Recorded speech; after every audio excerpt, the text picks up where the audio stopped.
Another trip into the world of esports gaming and the games is what's on offer. It is the Afrogamer show, and it's great to be back to bring you the very best from that beautiful world of video games and all that's happening in there. Welcome to the show, the Afrogamer show, right here on AfroSport TV. My name is Shayo, and it's great to be back once again. It promises to be an exciting show, considering the showcase, and definitely I won't be flying solo this time around. I've done that for about 2 weeks now, and I think it's time to jig things up a bit, and that's what we will be doing on the show today. Let's take a very short break, a quick break. When we get back, it's a loaded package. In the new segment, we'll give you all the juicy stories from Africa and, of course, beyond Africa.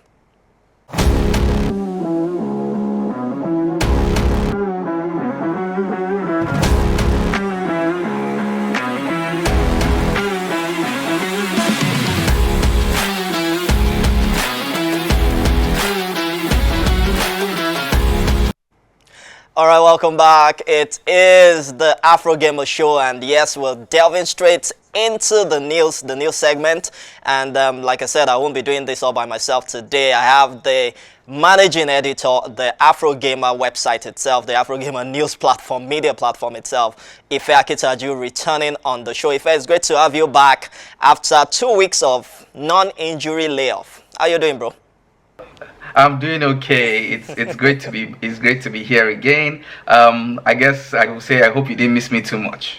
Oh well, I tried not to, but it's great to always have you around. You know, the banter and having to delve, in-depth analysis of some of the interesting stories making the rounds makes it better for conversations and indeed something to serve our numerous listeners. Let's start with an interesting story from Nigeria. Let's talk about Nigeria at the Africa Esports Championships happening in Casablanca, Morocco. Ife, you are the man with all the gists. What's happening with Team Nigeria out there? We're rooting for them, but it doesn't seem like our rooting is taking roots like that, right? I like how you put it. So the African Esports Championship 24, which is taking place in Casablanca, started on the 18th of this month, and today is the finale. And Team Nigeria so far, sadly, we've not seen any performance card or report card as to what exactly is going on. We've seen a lot of pictures of kits, jerseys, leadership taking yes, but we've not been able to see who they're playing and what are the scores, and which is very, very important in any tournament. And sadly, it's not just Nigeria, so it not looks as if we're pinpointing. We are having to look at Morocco for our source of information, because the host, because they are the ones putting in all the scorecards. So even if it is a fixture they lose, they will put it up there. It's something exactly. And across all social media platforms from all the other nations that I'm following, going to their page, all I'm just seeing is more of a vacation picture. And that's not a first time occurrence, right? This seems to be like the in thing, year in, year out. And it begs the question of an understanding of how well to drive this thing via social media platforms, right? Yes. So it's understandable to show that this is our new kit. That's fine. But when it comes, all those should be done before the tournament. It's business time when the tournament starts. And this is where you build the credibility, the portfolio of what esports is called. A lot of stakeholders have complained that government isn't supporting, government isn't doing this or that. So how do you defend esports when they say, how did your country perform? Something. Exactly. And you're showing, people showing off their jerseys, and there's nothing about match day or even practicing. There's nothing like that. So I think there's a lot of lifestyle content that's about the players. Let's not forget the players are the protagonist. So a showcase of their behind the scenes would be something of interest for me personally to want to see. So I think that is missing. But let's leave all that. I'm sure the message is gotten by the guys in charge. Let's talk about results now. I know that Egypt, Morocco are meant to play the Mobile Legend Bang Bang finals. I think South Africa won the CS2 for women. Are there other results that are of interest to us? So as of the moment, a lot of grand finale or the finals are taking place today. Like you did mention, just a few have come in. The PUBG finals day 3, so it's going to be 3 consecutive days. Today is the third day and final day. So Nigeria is sitting pretty at 5th position. So let's see how they. That's Conference League, right? Or Europa. No, the PUBG table. Let's see, how day 3 finishes up. And for the MLBB Mobile Legend Bang Bang Egypt Morocco finals, I'm sure being the host, a lot of people are rooting for the host country. And the cool thing about this, Shayo, is that this is also a qualifier for the International Esports Federation. That's the ultimate aim. World Esports Championship, where outside of the winners, some slots will be available to runners-up and third place, depending on the titles. Yeah. Okay. So we'll wait and see. At the moment, I'm not sure Nigeria is within any qualification slots. That's a bit of a worry. But then we know our proficiency in these games, and that was something we discussed, personally about do we play these games yet? And aside that, now that we've even gone to compete, do we come back and then begin to prepare for it much more? So there's a need to keep preparing, not just spring up a team and begin to go out there. But let's leave that. Let's talk about the NPL, Nigeria Pro League, I believe. That's in PUBG Mobile. The finals is set, locked and loaded, and it's going to be on the 31st of August, season 7. What should we expect from this? It's good to see the guys actually going strong year in, year out. 7 seasons is no mean feat, and I think it's kudos to the organizers. Yes, it's been a long time coming. If we're to draw up a list of the most constant esports stakeholders, consistent rather, stakeholders who have been doing it, year in, year out, then it will be the NPL organizers. And the good thing about them is they have identified a niche which they have stuck to. So you'd have 10 teams who have qualified for the grand finals, which will be taking place in Lagos. The qualifiers was offline remotely, but now all teams will be in Lagos to battle it out for who will be the champion of season 7. All right, 31st of August is the date for that, Saturday, 31st of August. And we plan next week to bring in 2 of the guys that are involved, key players in putting this together. We'll bring them into the studio live, God willing, and we'll get to talk to them and see what the plan is as we look forward to that finals happening right here in the beautiful city of Lagos. Away from Africa now, beyond Africa, Team Falcons have won the Esports World Cup. If it were to be an election, we'll say it's a landslide. Looking at the point difference between themselves and was it TI or T1 that came in second position, but whatever, it was a huge margin. And you must say, Team Falcons, from where it started from, with Al Dosari building something small and the support it's gotten from the Saudi Esports Federation and indeed the Saudi government, definitely it's a worthwhile investment.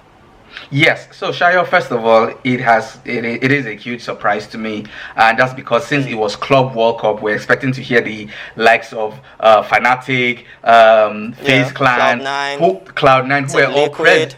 Yes, who are all present, and that's because global tournaments, you always hear those names, and not until recently that the Falcons joined in. Once again, like you did say, it's a landslide. A lot of people would have mixed feelings about it, saying, of course, they are from the host country, so what do you expect? So I think what I would say is the Saudis, the fans of Falcon should be happy, celebrate. But then let's see if they can do a double. I think that is where we would know if they are actually the best team in the world. In the world, I think for me, it's even to look out for them on other platforms. So this is their own platform, talking about the Esports World Cup. Can we see them on in the titles they play now or participated in? Can we see them on other platforms that's not curated or created by the Saudis? That's what we're looking at for. But for now, congrats to them. Huge money in the pockets for the Falcons, and that's something to continue building the good work they're doing there at Team Falcons. Finally, on this segment, let's talk about the Arab Esports Championships. That's also happening in Saudi Arabia. I think it's from the 22nd or so. But it's surprising that this same championship was known as the Afro-Arab Esports Championships last year. The year before, it was always known as the Arab, which it has reverted to now. What happened to the African contingent being left out this time around, considering the fact that we still have the guys from North Africa participating in this year's edition? Yeah, it is a surprising one, as much as there was nothing to write home about the Afro-Arab. From last year. From last year, there were a lot of complaints, debates as to, who was the stakeholder that they were communicating with Sub-Saharan Africa, and, a lot of pushback, a lot of words. So I think all that, forgive me to use the word drama, kind of turned them off. Yes. Turn them off, like, okay, because you're seeing two stakeholders battling for that spot to represent their country in the sub-Saharan region, and once again you would default to something that doesn't give you stress, which I'm suspecting is what has happened. In this case, the Saudis just said, you know what, when we did Arab just Esports, the Arab Esports Championship, yes, we didn't have this headache, so let's just result back to that. And I think that is what they are going in, and it is very, very sad that once again the sub-Saharan part of Africa is being excluded again. It just shows, Shaya, that we do have a lot of work to do internally. Yeah, and there's that bit of value. Let's talk about value, because that's what we talked about when we started this in the new segment. I'm sure there was no traction whatsoever to say, oh, these guys came around and we saw, if it's reach, if it's engagement, it's whatever metrics you want to use on social media. We definitely didn't see that, because we observed that last year, talking about the participation at the Afro-Arab Championships, Esports Championships, but that did not happen. But that's happening. Let's see the Arabs. Let's talk about the countries participating. I hear that Ibit Sam, the lady we featured last week that won the Esports Mediterranean Games, will be representing Morocco again this time around in the Arab Esports Championships. I think she has a growing profile in the EAFC game title space, Ife. Yes, so just to correct you, Shai, that is eFootball, not FIFA. Sorry, eFootball, yes. eFootball, and she's growing more and more. I'm becoming fond of her because now she has actually caught my attention. I'm really looking forward to how she performs at the Arab Esports League. So we have countries, we have Tunisia, we have Morocco, we have Libya, we have Somalia, we have the Djibouti. We have all Djibouti and Somalia, are they Arabs? That is quite debatable. I think that's confusing my geography. Yes, yeah, I think it's quite debatable as to where they fall into. It could be just that middle belt. But then looking at it, it's good to see those two countries getting a lot of exposure. We know what they've been through in terms of social strife, but now with esports, there's a lot happening with them, and I'm happy for them, really. Yeah, I am happy, but Shayo, if we take it back, I think those two countries have really enjoyed invites from anything African, Arab.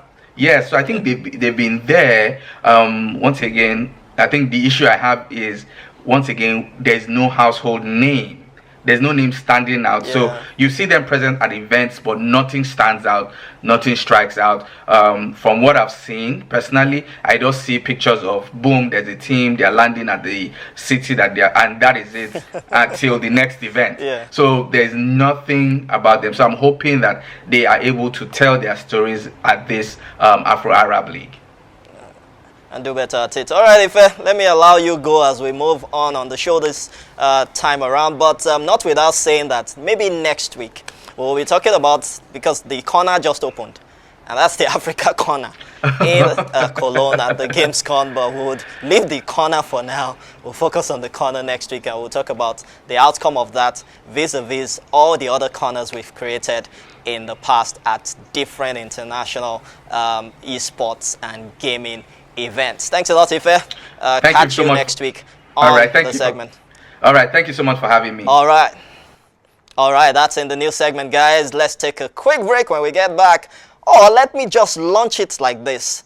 The retro for today is something about ancestral games. You may not understand what I mean, but when you see this video, you would understand better. Let's take the retro for the game for today on the Afrogamer Show. Video game consoles people forgot existed. First up, the Atari Jaguar, known for being one of the first 64-bit consoles, but it struggled due to a lack of quality games. Another is the Sega Saturn, which was a powerful system that was overshadowed by the PlayStation and faced challenges with its complex hardware. Then you have the Neo Geo, a high-end console with arcade-quality graphics, but its high price limited its appeal. The 3DO interactive multiplayer was ambitious but too expensive for most gamers. Then you had the Turbo Graphics 16, known as the PC Engine in Japan. It had a strong library, but struggled against the NES and Genesis in the US. The ColecoVision was notable for its arcade-quality ports, but it faded after the video game crash of 1983. Then there was the Intellivision, which was Mattel's console that competed with the Atari 2600, but didn't maintain long-term popularity. You also had the Sega Dreamcast, which was ahead of its time with online capabilities, but failed to compete with the PlayStation 2. Lastly was the Magnavox Odyssey 2 and the Vectrex, which both couldn't reach widespread popularity. I'd love to know what you guys were playing.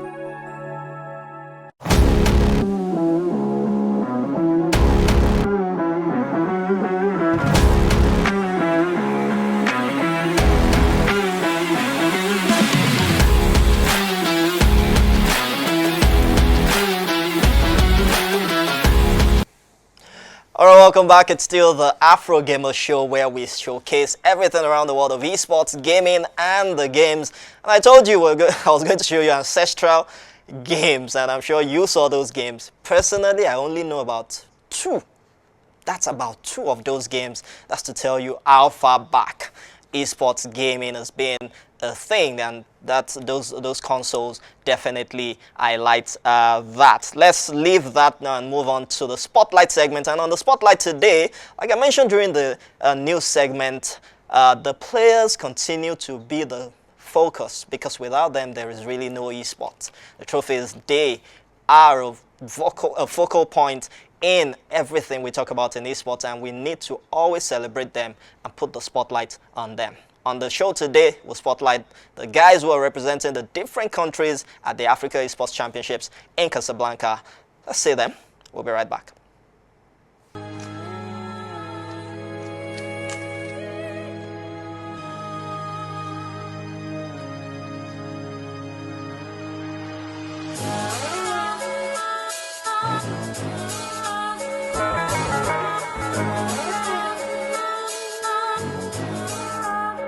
Ladies and gentlemen, African Esports Championship, it's here in Morocco, Casablanca. And of course, it's such an honor thing, first of all. And second of all, there's a lot of adrenaline, challenges, tests, and of course, we're talking about a huge amount at risk.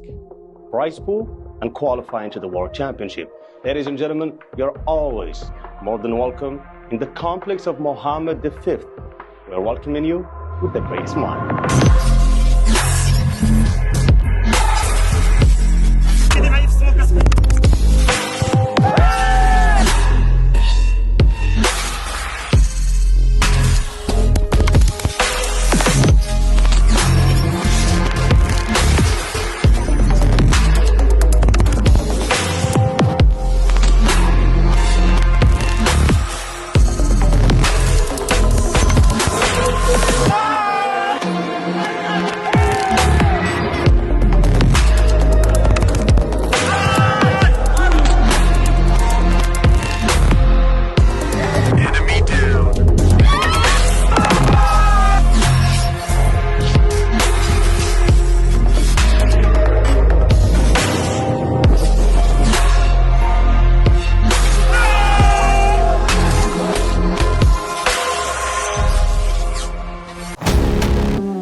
All right, welcome back. Yes, those are the heroes. Trust me, they might be there for as long as they continue to be committed to their craft. And yes, indeed, we celebrate them on the Spotlight segment of the Afrogamer show today. On the Game On segment, we would feature Team Falcons and the moment when they lifted that giant trophy, the Esports World Cup, which they won in Riyadh, Saudi Arabia, and they celebrated with their fans. Team Falcons on the Game On segment of the Afrogamer show today.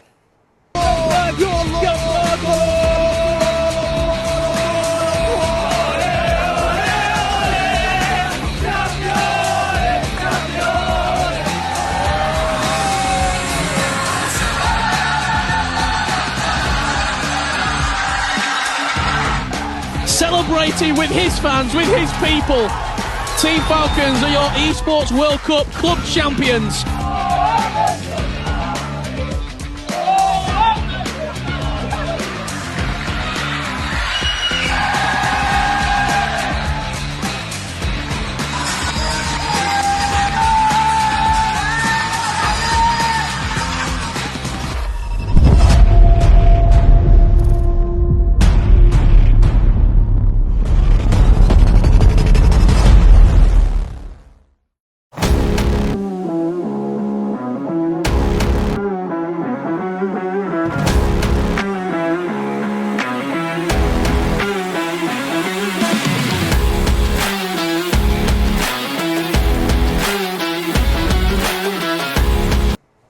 Alright, so it is. There you have it. Congratulations to Team Falcons, who are the champions of the Esports World Cup, the maiden edition. And it's good to see them hosting to win, but we're looking forward to the challenges they will take on beyond the Esports World Cup. It's been the Afrogamer show today, and yes, indeed, it's been a loaded package. I've enjoyed myself, and I'm sure you did also. Let's do the same thing next week, where we'll bring yet another bumper package for you. My name is Shayo. I sign off today and say catch you next week.